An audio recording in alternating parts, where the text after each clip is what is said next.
Is it 25? I thought it was 23% before. It's always been 25. Well, somebody came through and minted a bunch of iBurn recently. And actually, it wasn't me. I'm not just like throwing it out there like it was me or something. It was nobody part of the team. Somebody random came through and minted some. And then now the is refilled the buy and burn for Icos or for iBurn. So now, you know, if you go back to the front end, the timers change so you can execute that buy and burn quicker now. Yeah, jump over decentralized. Yep. So see, it was basically ran dry, and now there's 1.9 million pulse is now in there. So they came through and they burned a decent amount. Nice. And so all these things stack on top of each other. Remember, components, and each component waylays. What's that percentage right there, by the way? Before Max jumps away from that, go ahead and finish Kool-Aid. But before he jumps away from that page, I'm going to do the quick maths. But go ahead and complete. No, I was just saying that everything of this is a stacked component, almost like levees in a lock to go through the Panama Canal. You have stages on how these things work, and they retroactively still bind into momentum in the future. You know, an avalanche was just started by one snowflake. Yeah, and so currently it's somewhere around, I didn't get the exact numbers inputted, but somewhere around 58% of the iBurn's been bought and burnt out of existence. Yeah, if you just take the 2.7 divided by the my numbers are a little off, but it's over 50% for sure. Has been burnt out of existence compared to its current supply. So that's pretty sweet. That's approved Larry math, by the way. Yeah, over 50%. Yeah. So this buy and burn, this decentralized buy and burn works great. You can run it every 3 minutes now and throw 50,000 pulse into it. It's cool. Nice. All right, so that's the Iosa. Was that what did you say? Was that 25%? 25, yeah. Of the bridged over Iosa. Okay, cool. And then what do you got for the regular Iosa? I wonder if any's been burnt. I'm sure a little bit. I'm not sure it has that stat. Let me see. So last time I looked, it didn't. Oh no, there it you does. go. 2.4%. That's what's up. All right. 2.4%. Not making not the number one, but it's definitely on the list. Yeah, number 5. Max, do you know how much Iosa was burnt before iBurn went live? How much Iosa was burned before? Oh, is that a trick question? Question. Well, I guess we are assuming no other protocols ever burned it, which is, unless anyone knows of one, let me know. But from what I understand, iBurn is the only protocol to burn, and especially buy and burn Iosa. That's cool. It's a deflationary token. It wasn't deflationary before. Now it is. And that's the whole premise of sending it to the debt address, is so it's actually trackable. Now, if something actually wants to be destroyed, that's what the Perma asset's for. So it's two different mechanics that you're playing against each other and binding to each other. What else we're gonna look at? So we got look at some Nope. We'll go to GIF. We never stopped off. We're not talking about GIF. Nobody's here for GIF, man. We'll cover GIF in a moment. We'll save the grand finale for a moment, because I know you got some good nuance on that. Cool. 1.3% of Nope. So not bad. We gotta check out the charts real quick on this. Number 10 holder of Nope is the burn address, by the way. Love it. Love it. Jump over to your multi-chart screen. Let me add Nope and Noble. Yeah, I thought you had it up. Sorry. Oh, we're just gonna flood his stuff. Okay. It's okay. I can do it. And then I'm gonna have to push them around. I know. Yeah, you're gonna want the PLS pair. For both? For both, yeah. Okay. Yeah, it should be, and then I can no PLS. Yeah, you're good. Go ahead and throw that on price it in Pulse. But I was gonna get them side by side, but I got to I put it down there, it still won't go side by side. Yeah. Okay. Cause you more time. Yeah. That's right. Doing it live. Okay. You want the daily? You want the 4? Daily's fine. Okay. You can get that to load.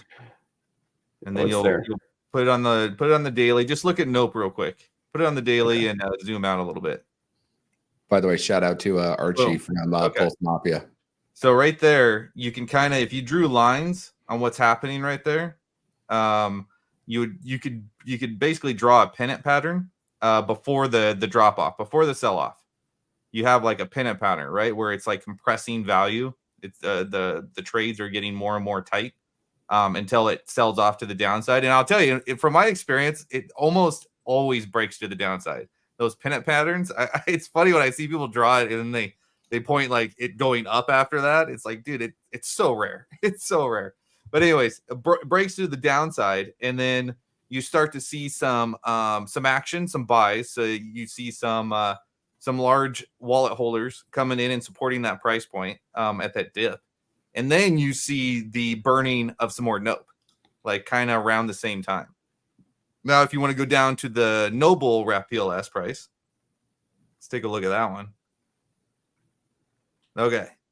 So this one, so you could see the sell-off at the very least. I know it's cut off there, but you could see the sell-off. And then you could see the buying back up again. So this is just essentially the bottom of that V on the bigger chart of the Nope token chart. So this is kind of doing something very similar. So, it's buying up and burning Noble supply, but it's also very tightly paired with Nope token via the 9-inch DEX. So it's essentially getting two supportive mechanisms of price, bonded liquidity and the buy and burn from the actual protocol working. So also looking very good. Looking very good. See a W for winning. That's a big W right there. That's right. But remember, like we already said, it's about participation and those who use the tools correctly and then do what they need to do. I know there was a couple points in the chat I want to talk about LUSD and Stable and how they can get the 2-to-1 ratio because they've been doing some really cool stuff. Like they've got AMM bots that they're putting in to buy and thicken liquidity, thicken the supply, basically out-jeet the jeeters because they're automatically putting scripts on top of it to help handle. Ooh. That's a lot burnt. 724 billion burnt. Boom. Dang. Number one holder of PLUSD appears to be the burner address. Man, I feel like cool. Shout out to Gift Tech. I feel like we're going around and every crypto we touch is better off today than before we showed up. Just wait till we put GameFi and SocialFi on that shit. Oh my God, now we're cooking with gas. So listen, all we're doing is providing the tools. All right. We're providing the tools to the community. I did not mean that we're taking credit for the burning. That's not what I mean. The community gets the credit for the burning, especially some of the top benevolent whales within the community. They're the ones that set the tone, and that they teach everybody how to use the tools, and then they show by example, right? So this is amazing. So 4.3% burnt is staggering. That's a lot of economic energy going into it. And I'd love to answer this question on the ratio thing. This is the easiest question in the world. You sell LUSD for SPOL, and then it gets to 2.1. That's what you do. I mean, that's just the ratio we're talking about, right? Like how many SPOLs go into an LUSD, or technically backwards. Sure, but there's also the other side where you can pull the ratio down on the other side, and that's why they were doing their bots to go out to PLS to then go back into LUSD to then push the price up. So it's a duality on how you want to climb one side while the other one is sitting as a metric or like a weather meter that goes back and forth. So you can play both games at the exact same time. It's not just one road that takes you all the way there. It's a multi-threaded process. Since I know Archie's in here, you know what's going on, Tam? Think about it like a tech tree. How you're actually displaying your resources out and how you're building on those localities of that is exactly how this works. It's not a one size fits all. And in fact, the more that you build your foundations in multiple different sides, the stronger the whole thing punches up unilaterally as a whole. Again, if you actually think of this as a real game, now you're starting to understand the fine finance. 100. And, it's interesting because, and maybe this is my fault. Maybe this is my fault when I was explaining the buy and burn early on. Is I said that the idea of the buy and burn is to help try to keep pace with the ceiling, right? That ceiling price, so where the arbitrage happens. That was probably a mistake for me to explain it that way. A better way to explain it is just an extra mechanism to help keep the token supply in check. That's probably the better way to explain it, because it's the community who dictates where the price ceiling is on any token, because it's the community who's buying and selling, and also causing the PLS to go to the buy and burn address and the buy and burn to be run, and et cetera, right? So I think a lot of people got it in their heads that the buy and burn alone would keep it at ceiling price. And that's not feasible. That's not enough. It's great to have, and it helps the process, but you got to have a community understand where the ceiling price is and to do what they can to keep it there. Is that the selling point to communities? I think when you mentioned it, it just really struck me as something important. As gift tech, all the coins that Perma asset's been made for, I don't know what the evidence is otherwise, that they have been made better in some way. Their tokenomics have been improved. They've been inflationary, what another asset can do for a token on PulseChain. So is that the pitch to communities? Is, ones that want to participate and want to have a deflationary coin and want to, be a part of this thing? Is that like, hey, look at the ones that came before. How are they not better off after gift tech was applied? Absolutely. I mean, that's hard to miss. If you're missing that, if you're not understanding that, and you're a leader of a community, you're a founder of a token, then you just haven't done your research. And so it's not going to be up to us to come to you and sell you on the points and to show you the evidence. Like, everybody should be able to find that information out on their own. But yeah, absolutely. We're here to burn your core token, add a new mechanic to your ecosystem, add a little bit of complexity to it, so as to help drive the points home. And then you basically you're combining communities and you're trying to win together. Right. That's the whole point. GIF. There's a big glaring 251 million GIF that have been burned. Wow. 25%. Does your body feel inflamed? It's just funny because when I see the roadmap in my head that we're not allowed to show, or technically GIF tells me to get back on the pony, I'm not even really allowed to talk about it with him. But what I actually see in the future that Perma tokens will do, what Perma GIF will lead the charge as the tip of the spear in, man, like, it is just going to be wild. But things need to mature organically and naturally, just like a price chart. Is that what people are missing? The forest for the trees type of thing, I guess, is like the burner address has 25% of all the tokens of an asset that can be made into, or that another asset could be made from. PGIF, we'll talk about in a minute, as far as the burning and stuff goes there, of something that all the Perma tokens have this, like they're aligned to burn PGIF. And how, you can connect. We talked about a lot before how the PGIF and GIF are same token, but the PLS, the minting, burning, all that stuff too.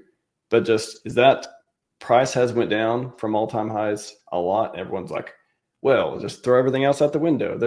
I don't care about all the burn coins. I don't care about all the tech can be applied to. I don't care about, all these things. Is it that just the last few weeks have been just like, oh, the price went down. So, everything's like, all the stuff we talked about. Why, how's that not the thing that should be the spotlight should be on right now? Well, it's because people don't only just want to look at a 5-minute chart. That's why, Pulse Mafia is vastly fascinating. Hold on, where are you? Vastly fascinating is because there's so much bloody things that you can do when you stop treating it like Peppa the Pig and you need your 5-year-old helmet on and you really need it explained to you. Oh, the complexity is too important. Well, if you just play a game, Are you not entertained? What if all of that was handled under the hood with just being entertained? If you pay people to be entertained, you have pure market fit, not product market fit. And then you have play and earn at the same time. What if instead of just earning yield by clicking a button and waiting, you're actually engaged in a game, an experience, or a show? Just like watching a movie. Now you're really starting to cook with some serious gas, not just a 5-minute chart. It's really the fascinating way of the future is what we're going to see. Like, decentralized finance is great, but it's not really engaging. Or people that do understand it, it's too complex. That I love it. I need to. Did you say something about dev cooking? Did anybody say dev cooking? I heard it somewhere. He's taking a chunk out of your cheek, though. Don't trust that Max with anything. Chunk out of your cheek. I was watching to see if you're going to like nip that eyeball. Looks good. It looks good. But just to kind of answer or follow up what you were kind of insinuating or asking, and along with some of the comments in the chat there, it's simply this: if the whole idea with the perma assets, or I shouldn't say the whole idea, but one of the key facets of it is when a perma token comes to your community, it's not everybody should burn all their tokens for the perma asset, and then that's going to make everything better. It's like, no, not at all. Actually, we're just trying to convince you guys to get everybody to burn a little bit. That's it. Just to burn a little bit. Like one way you could look at it is currently 25% of the GIF has been burned, right? So you could say that in a perfect world, every holder of GIF burnt 25% of their assets, which means they still hold 75% GIF, 25% PGIF. That's the ideal world. You burn a little bit because you know it helps the ecosystem. It helps what the goal is to burn the core token, right? And unfortunately, what happens a lot of times is, people don't think in sizes of their bags, their current bags, right? Like, you should always be thinking in percentages because of this, right? Just because somebody comes forward and they say, oh, I burned 100,000 GIF today, right? And because they were saying this in the chats and stuff as the price was going up like crazy. It's like, doesn't mean that you need to go out and obtain 100,000 and then burn it yourself, right? So you could say that you're the same, you're of the same caliber. What really you want to do is figure out what's the percentage you're comfortable burning, and then just sticking to that. So sure. If you're DCAing, right? Like, say you stick to 10%. Say you're always going to burn 10% of your GIF every time you buy. When you DCA, you buy, I don't know, $1,000 worth of GIF, and you take 10% of that and you burn it for PGIF, right? And then that's how you're DCAing into your asset. Maybe your favorite asset is Nope. The Nope token looks amazing on the chart right now, right? And green candle is going to make us all bullish. So, the Nope token is making it a little bullish of what they're doing over there now. And same thing, you want to get an exposure, get your exposure, come up with your percentage, burn that amount to keep the motor going. And every time you DCA, you're burning a little bit more. And it has a network effect, right?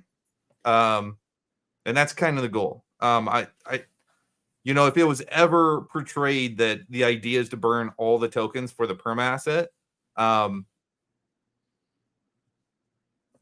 apologize for that if it ever came off that way. That was never really the intention. And I don't believe I've ever actually said that.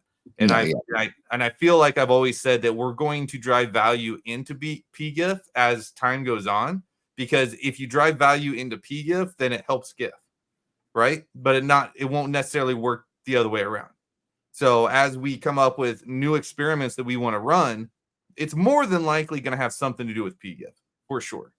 So that should be bullish for all you PGIF holders.